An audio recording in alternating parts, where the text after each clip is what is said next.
புசித்துக் கொள்கிறோம், சாப்பிட்டு கொண்டிருக்கிறோம். இன்னும் சைலண்டா இருக்கிறீங்க.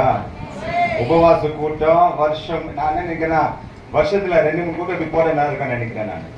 என்னங்க ஒருத்தர் 2 பேர் தான் சந்தோஷமா இருக்காரு. கர்த்தர் நல்லவர், அவர் வல்லவர், அவர் போதுமானவர், எங்களை பாதுகாக்கிறவர், போஷிக்கிறவர், படைத்தவர், உருவாக்குனவர், பரிசுத்தர் பரிசுத்தர் பரிசுத்தர், உயிரோடு எழுந்தவர், எங்களுக்குள் வாசம் செய்கிற தேவனுக்கே ஸ்தோத்திரம். அப்பா பிதாவை என்று கூப்பிடுவதற்கு அழைப்பு தந்தார், அதற்காக ஸ்தோத்திரம். அன்பான தேவன் அவர் ஒருவர் மட்டும்தான். கருளை தெரிவிக்க ஸ்தோத்திரம் பண்ணுமா? அன்பான தேவன் ஐயா சொன்னபடி அவர் ஒருவர் மட்டும்தான். ஏன்னா வெளியில் நிறைய தேவர்கள்லாம் இருக்கிறாங்க. எங்களுடைய தேவன், நான் சில நேரத்தில் ஒரு ஆட்டோ ரிக்ஷா ஒரு கார்ல போகும்போது சொல்லுனாரு, எங்க தேவன் ரத்தத்தை சிந்தினாரியா. ஹல்லேலூயா.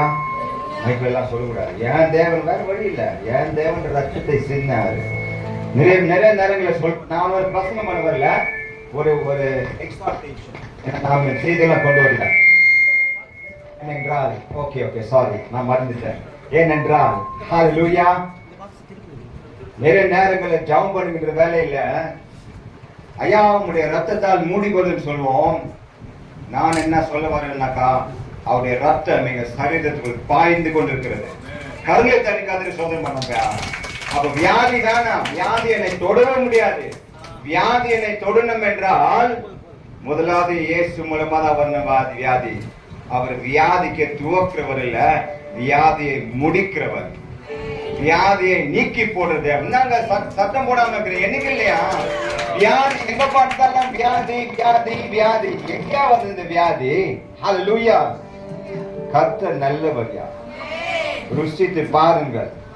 இப்போ நான் பிரசங்கம் பண்ண போறதில்லை, ஒரு சிறிய பாடலை பாடி ஒரு 2-3 வருஷம் தான் வாசிக்க போறேன். ஏன்னா அது முக்கியமான நாட்டு. ஐயா வந்து குறிப்பிட்ட ப்ரோக்ராம்ல போட்டுக்கிறாரு. நான் நல்லா அறிந்திருக்கிறேன், புரிந்திருக்கிறேன். ஒரு 10-15 நிமிஷம் ஒரே ஒரு chorus. I sing that chorus, brother. Every music.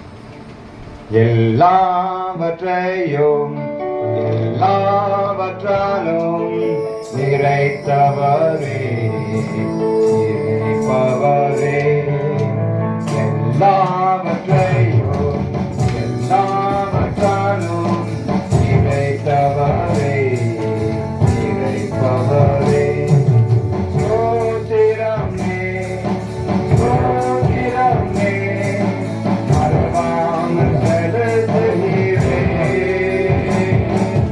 சோதிரமே சோதிரமே, மறவாமல் செலுத்துகிறேன். உயிர் பிழைத்தே உதவி பெற்றே, உயிருள்ள வரை துதிப்பேன்.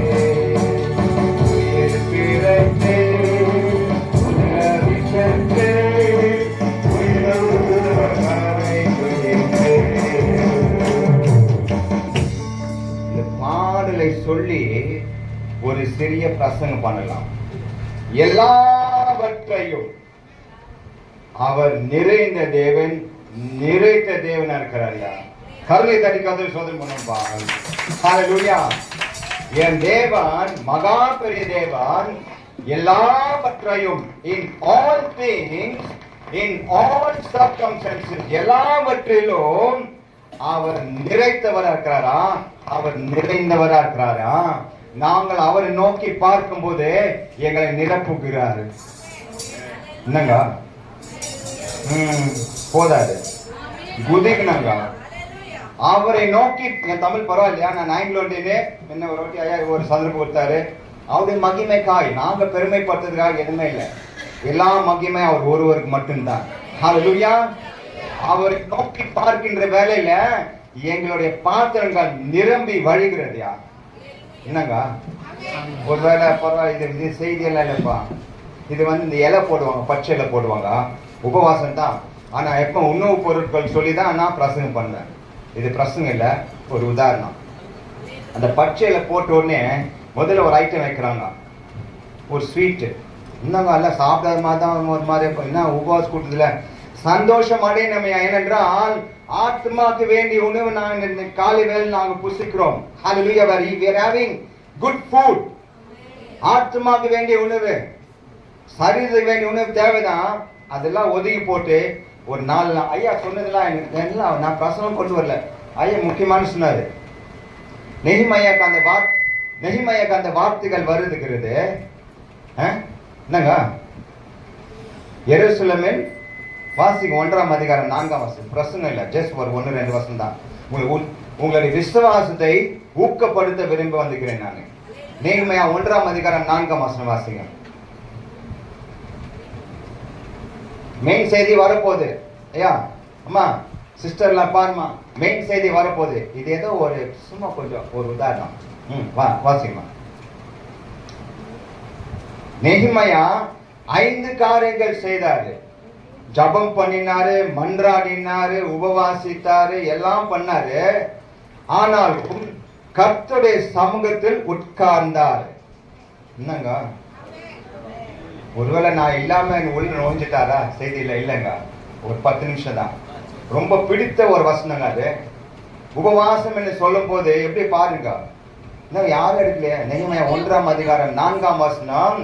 அந்த செய்தியை கேட்ட உடனே நான் உட்கார்ந்து துக்கிட்டு உபவாசித்து மன்றாடி பரலோகத்தின் தேவனை ஒரு மனுஷன் நோக்கி பார்க்கவில்லையா? பரலோகத்தின் தேவன் ஏன்னா எல்லாமே அவருடைய கரங்களில் இருக்கிறது. கரல் இதை கதை சோதனை பண்ணுமா? அவர் மனசு வச்சா எல்லாம் ஆகும். கூடாத காரியம் கூட ஆகும், எல்லாமே ஆகும். பாடலை நேர்த்தியாக அழகாக பாடுகின்றோம்.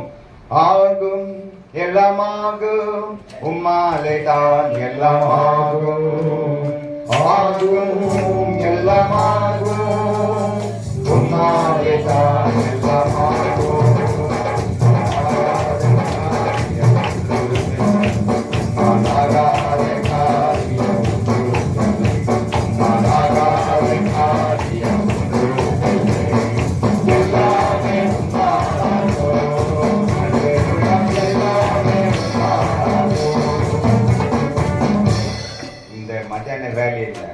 என் தேவனால கூடாத காரியம் ஒன்றுமில்லை.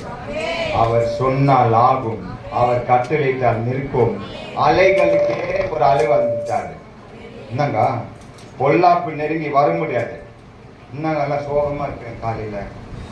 ஒருவேளை தோற வந்து ஒரு வித்தியாசமா சொல்றது, தோற ஆங்கிலம் தோற. அவர் சொன்னால் ஆகும், அவர் கட்டளையிட்டால் நிற்கும். சாத்தானுக்கு கூட கீழ்ச்சிட்டாருங்க. ஐயா சொன்ன அர்த்தம் அந்த ஐயா பிரசித்தார்ல, இரக்கமுள்ள தேவன், அது மறுக்கவே முடியாது. வாழ்க்கை முழுவதும் அவர் இரக்கமுள்ள தேவனா இருக்கிறாரா? ஹல்லேலூயா. நானும் அவரை போல railway hospital free treatment hospital போய் பார்த்துட்டு 75% பிளாக் மேல இருந்துட்டு எல்லாம் ஆன்ஜியோ எடுத்துட்டு எல்லாம் ரெடி பண்ண அடுத்த நாள் வந்து ஆப்ரேஷன் சர்ஜரி, பைபாஸ் சர்ஜரி. 7 பேர் மொத்தம். நான் அந்த லிஸ்ட்ல 4வது ஆளு. ஆனாலும் ரயில்வே போர்ட்ல இருந்து பெரிய அதிகாரி டெல்லியில இருந்து ஒரு போன் கால் வருது.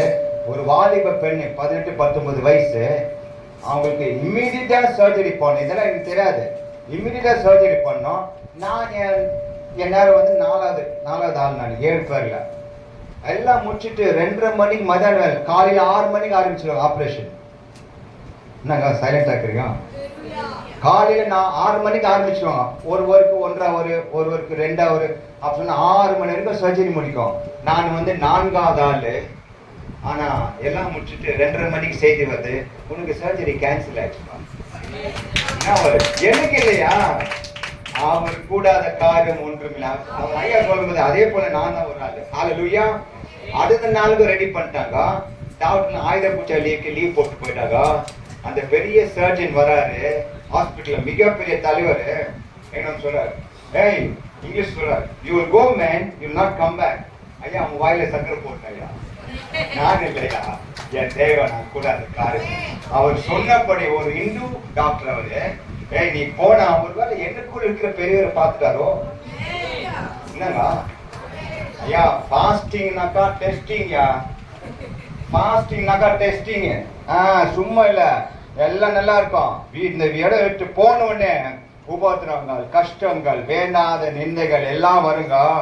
அதை மேற்கொள்வதற்காக தான் கர்த்தர் என்னோட இருக்கிறாரு. ஒருபோதும் கைவிட மாட்டார், தாங்குவாரு, தப்பிப்பார், ஏந்துவார். என் தேவன் ஒரு தாய் தேற்றுவதை போல நேச தேற்றுவார். பக்மன் சையாக்கு நன்றிதான். நான் ஒரு தாய் தேற்றுவதற்கு மேலாக நேச தேற்றுவாரியா? என்னங்க தாய்மாரெல்லாம் ஒரு மாதிரி பாக்குறீங்க? ஒரு தாய் தேற்றுவது போல ஒரு உதாரணம். என் தேவன் ஒரு தாய் தேற்றுவதற்கு மேலாக நேச தேற்றுவார். ஐயா சொன்ன செய்தி நான் நோட் பண்ணேன். எங்க மாமியார் நான் போய் சொல்லுவோம். இப்போ என்ன நல்லா குண்டா சாட்டுவாட்டமா 80 வயசு அவங்களுக்கு. அவங்களுக்கு எதை சொன்ன நீ என்னது வந்து சொல்ற, 80 வயசு எல்லாமே முடியலையா? அந்த கடைசி சுவாசம் வரைக்கும் முடியாது. அவர் தந்த அந்த சுவாசம் அவருடைய கரங்கள் தான் இருக்குதியா. ஹல்லேலூயா. அந்த சுவாசத்தை நாங்கள் நன்றி செலுத்துவோம். பயங்கரமான உபோதனம் கஷ்டம் எல்லாம் வரும், ஆனா கர்த்தர் எங்களோட இருக்கிறாரு, என்னுடைய மனைவியோட இருக்கிறாரு. அந்த செய்தி எனக்கு தான். ஹல்லேலூயா. அது வரும்போது பிலிப்பை நான் ரொம்ப நெருங்கின ஒரு சூப்பர் சீனியர் ஐயா. அவரு எங்க போனாலும் ஒரு பாடல், ஒரு சாட்சி, ஒரு ஆராதனை பண்ணிட்டு வந்துடும். நல்ல ஒரு தேவ மனுஷன். அவரு எனக்கு முன்மாதிரி. அவர் ரொம்ப சீனியர் எனக்கு. நான் சின்ன பையன் தான். அவரோட உருவத்திலேயும் சின்னவர் தான், வயசுல சின்னவர் தான். ஹல்லேலூயா. நல்லா எப்பவுமே 2 பேர் ஒரு மனத்தின் ஆவி. கரலை பிடிச்சி சொல்லுங்க. ஒரு மனத்தின் ஆவி. குடும்பத்துல கணவர் மனைவி ஒரு மனத்தின் ஆவி தேவை. 2 சகோதரிகள் ஒரு மனத்தின் ஆவி தேவை. 2 சகோதரிகள் ஒரு மனத்தின் ஆவி தேவை. ஹல்லேலூயா. வேலை சொல்றதுல 2 பேர் வேலை சொல்றது 2 ஒரு மனத்தின் ஆவி இருந்தாக்கா ஐயா சொல்லிட்டார் ஜெபம் பண்ணும்போது, இந்த இதுவே நாங்க தலை கீழே ஆக்கிடுவோம். என்னங்க அப்போஸ்தலர் போல் கலக்கினாரு எல்லாவற்றையும். அந்த பாடல் நான் கொஞ்சம் போறேன்னு நான் பாடி கொண்டு வைக்கிறேன். ஒரு அபிஷேகம் எல்லாவற்றாலும் நிறைந்தவர் நாங்கள் அவரை நோக்கி பார்க்கும்போதே எங்களை நிரப்புகின்றாரியா. என் பாத்திரம் நிரம்பி வழிகிறது, வேற வழியே இல்லை. என்னங்க யாரும் செழிப்பல வேணாம், எல்லாவற்றிலும் செழிப்பு உண்டாகணும். ஆவி ஆத்மா சரீரம். ஏதோ ஆவி ஆத்மா நல்லா ஸ்ட்ராங்கா இருக்குது, சரீரம் எப்படியா பலவீனமா இருக்கும்? அப்போ ஆவி ஆத்மா சரீரம் எல்லாவற்றிலும் செழிப்பு உண்டாகணும். கர்த்தருக்கு ஸ்தோத்திரம் ஐயா. அவர் நல்லவர். நான் ரயில் ரோட்ல இருக்கும்போது இந்த யூனியன்லாம் போடுங்க, அவங்க வந்து ஸ்ட்ரைக் பண்ணுவாங்க. பே கமிஷன் வரணும், சம்பளம் உயர்வாங்க. அப்போ வந்து நான் கூட இருப்பேன், நான் ஃப்ரண்ட் லைன் தான் இருப்பேன். நான் எனக்கு ஒரு இடம் கொடுத்துருவாங்க. அப்போ நான் சொல்றேன்னாக்கா கர்த்தத்தை பதில நான் இன்னைக்கு ஆவிக்குள்ள ஆடுவோம், பாடுவோம், கொண்டாடுவோம். நல்லவர், வல்லவர், போதுமானவர், பாதுகாக்கிறவர், போஷிக்கிறவர், படைத்தவர், உருவாக்கினவர், பரிசுத்தர், உயிரோடு எழுந்தவர், எனக்குள் வாசம் செய்கின்றவர். அவர் தெய்வீக சமூகம் எங்கள் முன்பாக செல்கிறது. அதற்காக ஸ்தோத்திரம். அன்பான தேவன் அவர் ஒருவர் மட்டும்தான். அருமை ரட்சகர் ஆவியானவர் கிருபை நிறைந்த தேவனுக்கே ஸ்தோத்திரம். இது எல்லாவற்றுக்கும் மேலாக நித்திய ஜீவன் தந்த தேவனுக்கு ஸ்தோத்திரம். கரங்களை தட்டுவோம் அப்பா. ஐயா ஒரு கேக் மாதிரி தான் அது. ஆனா ஒவ்வொரு அந்த கேக் முழுமையாக நாம சாப்பிட போறது இல்ல. ஒரு உணவு பொருட்கள் தான் நம்ம உபவாசம் போட்டோம், வேற வழியே இல்ல. ஹல்லேலூயா. இந்த கேக் இருக்கு பாருங்க, ஒரு ஸ்லைஸா வெட்டி என்னுடைய ரட்சிப்பு கொண்டு வந்தாரு. அதுக்காக நன்றி. ஒவ்வொரு நாளும் நினைக்கும் போது எங்கேயோ நான் வாழ வேண்டியதையா அறியாமல் நான் அலைந்தேன். என் நேசர் என்னை தேடி வந்தாரு, கரங்களை நீட்டி என்னை ரட்சித்தாரையா. ஹல்லேலூயா. அதுல 1 சாமுவேல் 30 அதிகாரம் 5வது வசனம் வாசிங்க. இந்த உபவாச கூட்டத்தில் நீங்க என்ன செய்து கொண்டு பாருங்க. 1 சாமுவேல் 30 அதிகாரம் 5வது வசனம். தாவீதின் 2 மனைவிகளாகிய இஸ்ரவேல் ஊராளான அகினோவாமும் கர்மேல் ஊராளான நாபாலின் மனைவியாயிருந்த அபிகாயிலும் சிறைப்பிடித்துக் கொண்டு போகப்பட்டார்கள். என்ன ஆச்சா? மோசமான நிலைமைங்க. ஃபாஸ்டிங்னா டெஸ்டிங் தான், பயங்கரமான காரியங்கள்லாம் வரும், சாத்தான் கொண்டு வருவான். வாசிங்க. தாவீது மிகவும் நெருக்கப்பட்டான். சகல ஜனங்களும் தங்கள் குமாரர் குமாரத்திகள் நிமித்தம் மனக்லேசமானதினால் அவனை கல்லெறிய வேண்டும் என்று சொல்லிக் கொண்டார்கள்.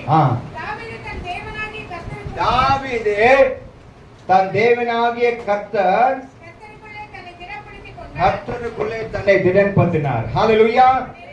பலவிதமான காரியங்கள் வருதுங்க. உபவாச கூட்டம் வரும்னாக்கா அதுதான் டெஸ்டிங். நான் சொல்ல ஃபாஸ்டிங்னா டெஸ்டிங். உண்மையான சபை அழகாக ஐயா வந்து இந்த உபவாச கூட்டம் போடுறாரு. யார் யார் உபவாச கூட்டம் வராங்க அவங்க மிக அருமையாக ஆசீர்வதிக்கப்பட்டவர்கள். ஹல்லேலூயா. ஏனென்றால் தாவீது வாசி வந்தார். அந்த கடைசி பகுதி வாசி பண்ண முடி போகிறது.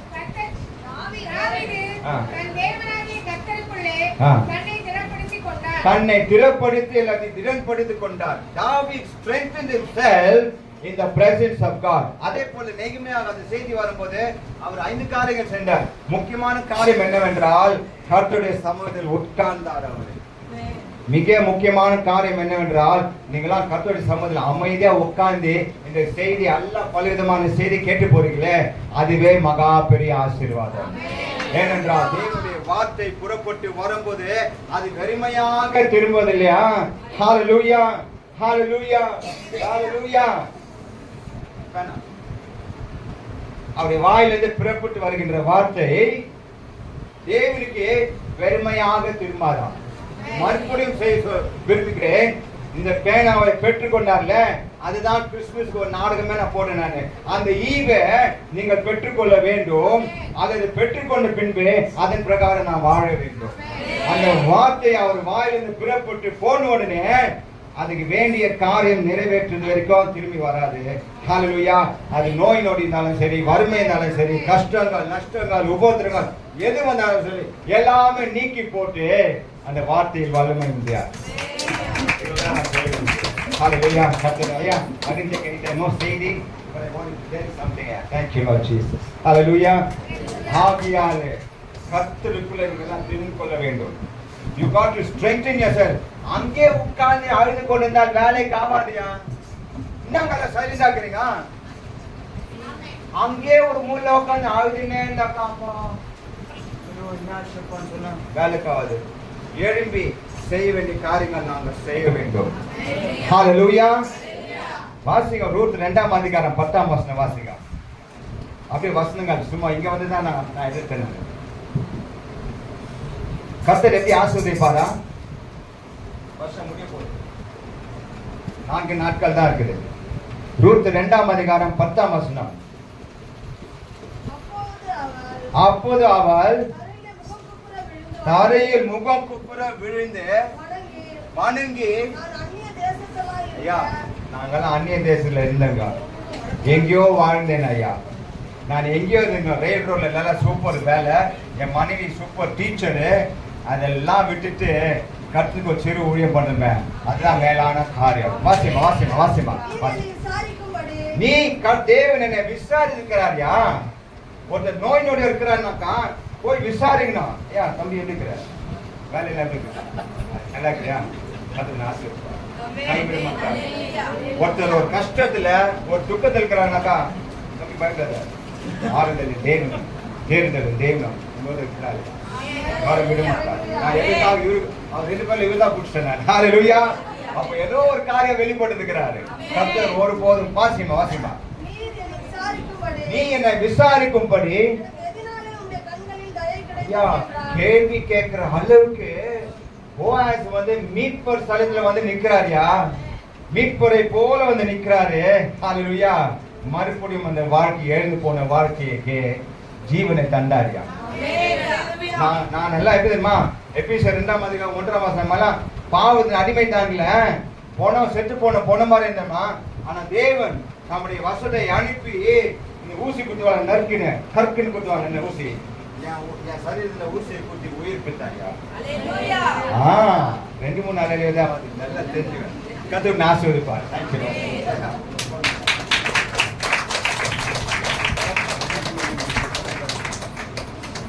சரி நான் சொல்லிட்டேன் முன்னாடி போனஸ் கொடுத்துருவாரு ஐயா. ஐயா கம்மையா பிள்ளையா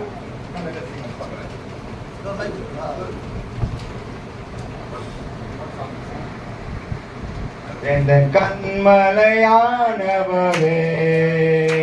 என்னை காக்கும் தெய்வமே,